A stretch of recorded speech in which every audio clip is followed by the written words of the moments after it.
안녕하세요. 영원한 빛의 등대지기 장은명 전도사입니다. 네, 오늘은 성령을 어떻게 받는지 말씀을 통해서 좀 살펴보도록 하겠습니다. 저하고 제가 지금 유튜브를 통해서 연결되어진 어떤 한 권사님이 계신데요. 한 20년 전쯤에 교회에서 어떤 집사님이 성령 받는 것을 보고 너무 좋아서 본인도 그 기도를 하셨대요. 어떻게 기도하셨냐면은 성령님 어서 오세요. 성령님 환영합니다. 성령님 내 안에 오세요. 그 기도를 계속 하셨대요. 그래서 그 기도를 계속한 결과 어느 날 성령이라는 분이 찾아오셨어요. 찾아와가지고 평상시에 궁금했던 성경도 이야기해주고 너무 은혜를 주셔가지고 너무 좋았대요. 그런데 그거를 한 달 동안 계속 밤낮으로 잠도 못 자고 계속 성령이 와서 이야기한 밥도 안 하고 집에 침대에 가만히 누워서 계속 그 성령이라는 존재와 이야기를 했대요. 근데 나중에 그 성령이 남편 머릿속에 막이 들어있다고 때리라 그래가 가서 때려가지고 문제가 이제 터진 것이죠.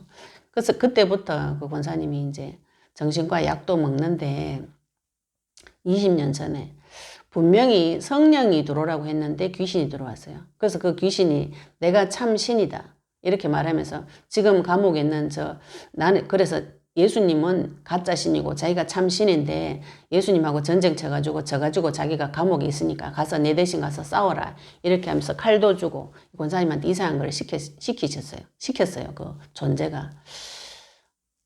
우리가 성령에 대해서 굉장히 많은 부분을 오해하시는 분들이 굉장히 많이 있습니다.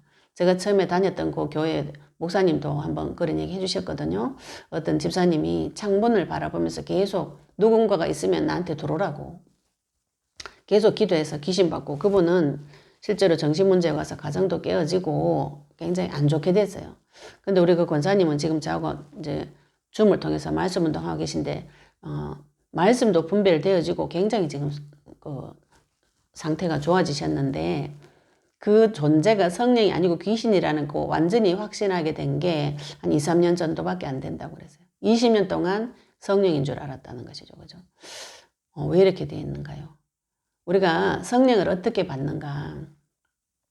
성경에 보시면 성령 받는 장면들이 몇 군데 나옵니다. 예수님도 세례 요한에게 세례를 받고 나왔을 때 성령이 비둘기같이 임했다. 그런 기록이 사복음서에 다 있습니다. 그리고 대표적으로 성령 받는 장면이 오순절날 마가의 다락방에 성령 임하는 장면이 기록이 되어져 있죠. 그죠? 왜 그때 성령이 내려오셨는가요? 네, 그 말씀을 한번 보도록 하겠습니다.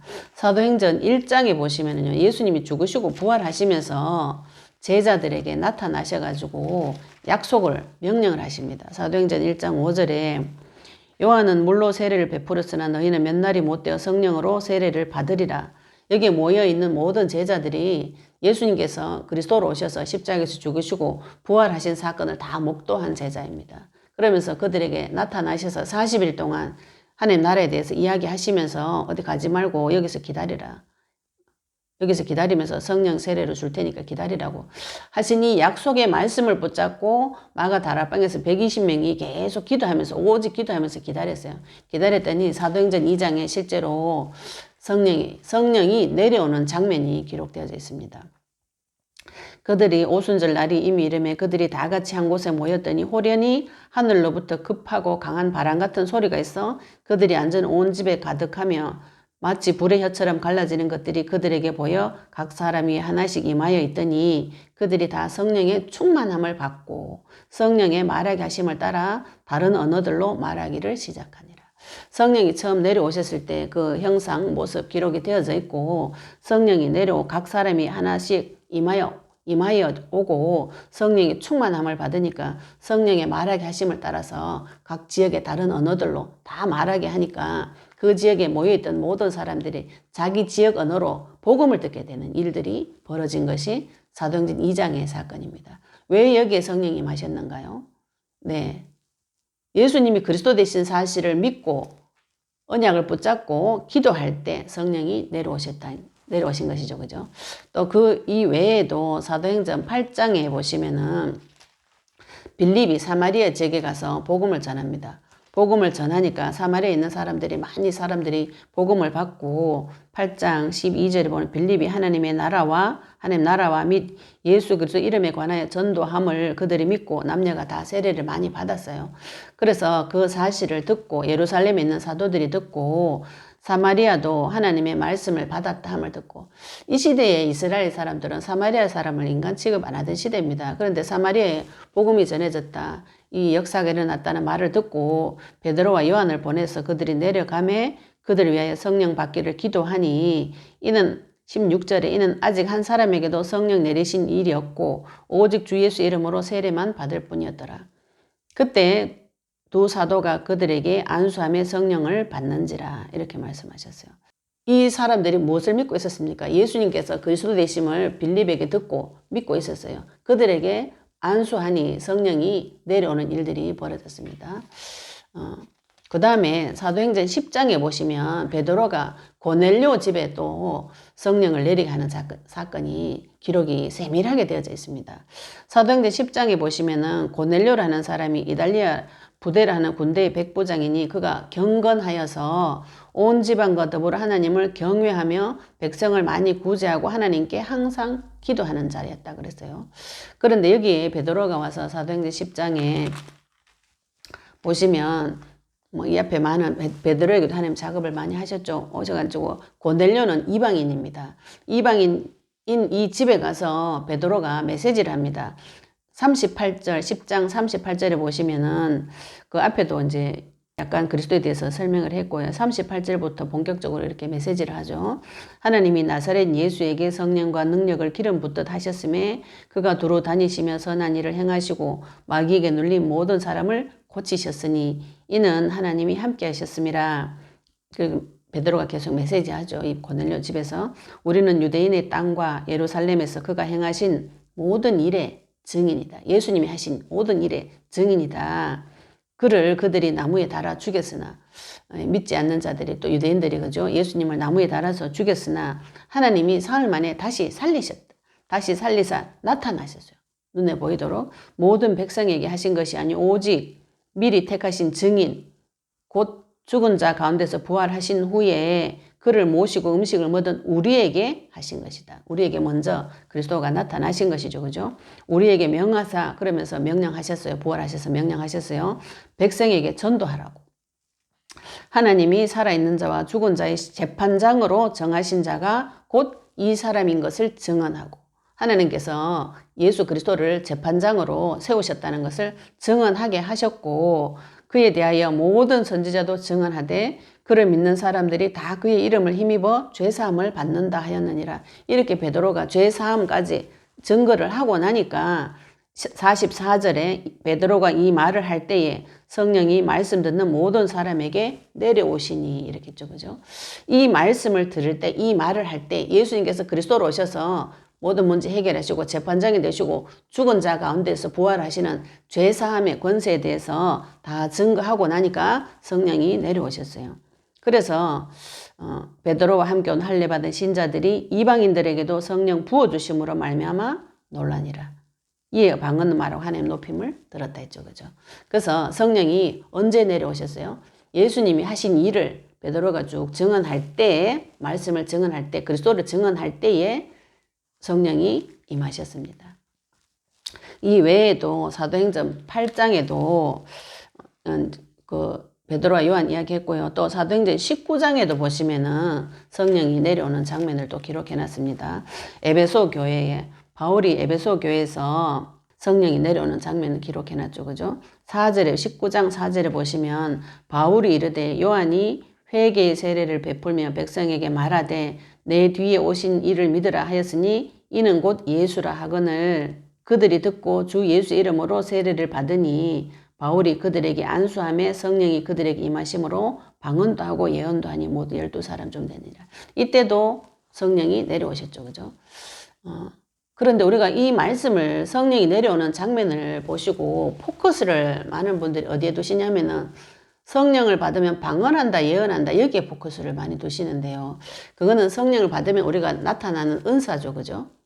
이게 핵심이 아닙니다. 핵심은 뭐냐면은 예수님을 그리스도로 믿고 증언할 때 성령이 내려오신 것이죠. 그죠? 성령이 내려오시면 성령으로 인해서 나타나는 은사는 여러 가지가 있을 수가 있죠. 그죠? 있고, 성경에 그게 기록되어져 있는데, 우리가 성령을 언제, 어떻게 받습니까? 예수님이 그리스도 되신 그 사실을 믿고 들을 때, 그럼 여기는 왜 안수를 했는가요? 이 사람들은 먼저 예수님이 그리스도라는 사실을 믿고 있는 자들입니다. 그죠? 그래서 우리가 성령을 받을 때 어떻게 받는가? 예수님께서 그리스도이신 그 사실을, 그 복음의 말씀을 들을 때, 믿을 때 성령이 나에게 오십니다. 그런데 요한복음 3장에 보시면 니고데모가 예수님한테 밤에 몰래 와서 물어봐요. 어떻게 구원받을 수 있냐고. 그러니까 예수님이 물과 성령으로 인하지 않고는 구원받을 수 없다. 이렇게 말씀하시면서 성령 받은 자에 대해서 뭐라고 설명하시냐면, 성령 받은 자는 바람 같아서 알 수 없다 그랬어요. 느낄 수 없습니다. 그죠? 근데 우리가 육신을 가지고 있다 보니까 성령을 자꾸 느끼고 싶어 하세요. 느끼고 싶어 하시는 것도 좋지만, 그것도 하나님이 처음에는, 초신자 때는 이 신비한 부분을 체험시켜 주기 위해서 이렇게 느끼기도 하고 몸으로도 깨닫기도 하고 하지만, 그 믿음에서 성장하셔야 됩니다. 잘하셔야 됩니다. 성령 받은 자는 말씀이 깨달아지는 것이죠. 그죠? 성령을 받고 요한복음 14장 26절에 성령께서 오시면 나에게 모든 것을 가르쳐 주시고 깨닫게 해 주신다고 하셨어요. 내가 너에게 한 말이 생각나게 하리라. 그리스도의 말씀이 생각나게 해주신 일 하시는 분이 성령이십니다. 그러면은 내가 예수님을 그리스도로 믿을 때 성령이 오신다고 하셨으면 어떻게 하면 되는가요? 내가 그리스도의 언약의 말씀을 붙잡고 기도하셔야 됩니다. 그래서 제가 언약 기도문 올려놓고 계속 그 언약을 붙잡고 기도하라고, 그죠? 내 입을 가지고 나에게 복음을 선포하는 것이죠. 그때 나에게 계속 성령의 역사가 일어납니다. 성령의 역사가 지속적으로 일어나야 됩니다. 그리고 성령으로 충만하게 되죠. 그죠? 이 성령의 충만도 그리스도의 말씀으로 충만하게 되는 것이죠. 이렇게 되어진 자가 하나님과 교제가 가능합니다. 세계 복음할 수 있는 능력도 오는 것이고요. 권능도 그때 오는 것입니다. 그래서 성령이 나에게 내려오시는 길은 그리스도를 증거할 때, 그리스도가 증거되어질 때 성령이 내려오시는 것이죠. 우리가 예수님을 믿는 자는 이미 성령이 나에게 오셨습니다. 그런데 내가 느끼지 못하는 것이죠. 바람 같다 그랬어요. 그죠? 내가 느끼고 싶은 강렬한 열망을 마귀가 이용할 수 있어요. 속지 마시고 말씀으로, 하나님으로, 또 그 말씀으로 오신 그리스도를 내가 계속 붙잡고 언약 붙잡고 기도해 보시면 나에게 성령의 역사가 계속 일어납니다. 빛의 역사가 일어납니다. 빛. 이 성령, 하나님은 빛이라고 그러셨어요. 그리스도는 빛, 참빛이라고 요한복음 1장에 나옵니다. 그 빛을 나에게 계속 증거해 보시면은요, 내 안에 들어있던 모든 죄악들이 다 드러나고 그것들은 번제드리시고 새 마음과 새 영을 받아가지고 어디 가야 됩니까? 예수님이 다시 오시는 그 길을 준비할 자로, 그죠? 땅끝까지 증인되는 그 길로 하나님은 우리를 데리고 가십니다. 창세기 3장 15절에 그 언약의 말씀이 지금 나에게 와서 성취되어지는 사건이 우리의 구원 사건이에요. 그분이 내가 다시 오겠다고 약속하셨습니다. 그 약속도 반드시 성취가 되어집니다.